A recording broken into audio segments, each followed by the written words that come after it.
Salve, salve galera! Aqui é Mabiologia, começando um vídeo Mabiologia no cotidiano. Conhece essa mocinha aqui? Linda e maravilhosa? Conhece? Ervilha torta.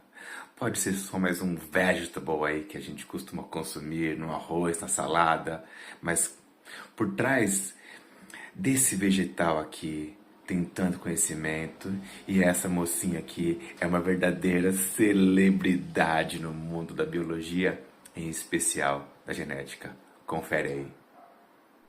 Gregor Mendel, esse grande cientista, essa mente brilhante, conseguiu perceber que essas plantinhas aqui tinham um padrão de hereditariedade previsível. A hereditariedade é muito conhecida desde que o ser humano se conhece por gente. Então, que uma coisa passa de uma geração para outra, passa de pai para filho. Só que ele conseguiu perceber que algumas características eram fáceis de perceber nas plantas. Ele utilizou a ervilha como um modelo de estudo. Ou seja, ele percebeu que as características aqui apresentadas nas ervilhas podiam ser replicadas para os outros seres vivos. Isso muito antes de falar de teste de paternidade, de DNA, coisa do tipo. Como mostrou aí na imagem, o Mendel é do século XIX, né? Ele é muito antigo. E aí, quais foram as características que Mendel percebeu aqui nas ervilhas? Se liga. Mendel conseguiu perceber várias características. Então, por exemplo, quando a gente olha aqui, ó, essa e essa, dá para perceber que essa ervilha aqui, ó, tem um grão maior, essa aqui tem um grão menor. E se a gente reparar mais de pertinho assim, ó, dá pra perceber que a cor também é diferente. Consegue perceber que essa aqui, ó, é mais verdinha e essa aqui é mais amarelinha? Quando a gente dá aula de genética, assim, olha, ervilhas verdes lisas, ervilhas amarelas lisas, ervilhas amarelas rugosas, lisas rugosas, assim por diante. Todo mundo imagina que a ervilha amarela é um amarelo gema, mas não é, gente. É só levemente mais amarelado. E quando eu falo rugosa, todo mundo pensa uma ameixa seca, sabe? Não é isso, sabe? Que ela é menorzinha. Então dá pra gente perceber que assim, ó, eu tô colocando na mesma luz, né? Tudo bem, tem um pouquinho de sombra aqui que eu tô gravando aqui com uma luz lateral. Mas dá para perceber essa diferença, não dá? Outra diferença que Mendel conseguiu também observar era como que a vagem ficava, essa vagem fica assim, parece que bem envelopadinha. E essa vagem aqui, ó, fica inflada. Olha que legal, dá para perceber isso. E eu vou chamar uma característica para isso, que esse produto aqui, ó, ele é, vou fazer propaganda mesmo, não tô nem aí, ó, Tamitsu, ervilha torta orgânica. Porque o fato dela ser uma ervilha orgânica, quer dizer que ela tem variabilidade genética. E isso é muito melhor para todo mundo, melhor para gente. Aqui, ó, tem vários, abri várias aqui assim antes de cozinhar. Tem que cozinhar hoje para não perder. Mas a gente vê assim toda uma série de variabilidade genética assim, ó, com as ervilhas. É bem bonitinho quando a gente observa, porque eu vou pegar uma última aqui. Olha que bonitinho isso aqui, ó. Isso aqui é o resto, o que sobrou da flor que murchou, né?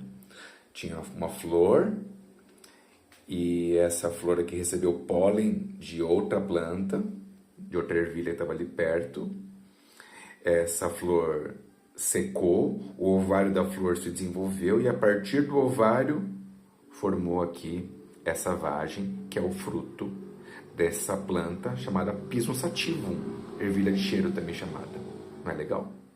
Então Mendel conseguiu perceber que essas características, elas tinham algumas características que dominavam sobre outras. Ele percebeu que, por exemplo, a ervilha amarela era dominante sobre a ervilha verde e que a ervilha lisa era dominante sobre a rugosa. Ele fez os experimentos, investigou isso a fio, sabe? Ele conseguiu fazer esses cruzamentos artificiais, que ele pegava lá cada planta, cortava os estames de uma para não ter autopolinização, pegava com um pincelzinho o pólen de uma, colocava na outra, mas olha, vou confessar, depois que eu vi a flor da ervilha, dessa ervilha aqui, eu respeitei muito mais o Mendel. Depois que eu vi o tamanho da flor da ervilha, sem brincadeira, a flor da ervilha era do tamanho do meu polegar, assim, uma florzinha muito pequena.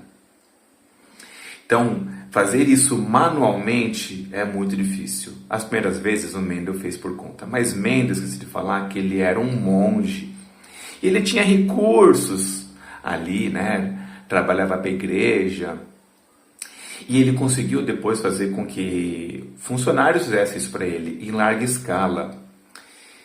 E quando Mendel conseguiu fazer as descobertas dele, Mendel fez algo muito grandioso. Mendel trouxe para a biologia a noção de estatística. Ai, Mendel foi maravilhoso.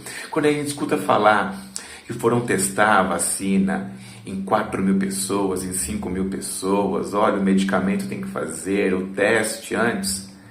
Tudo começou com o Mendel, porque o Mendel trouxe para a biologia a noção de estatística. E isso é brilhante, é brilhante.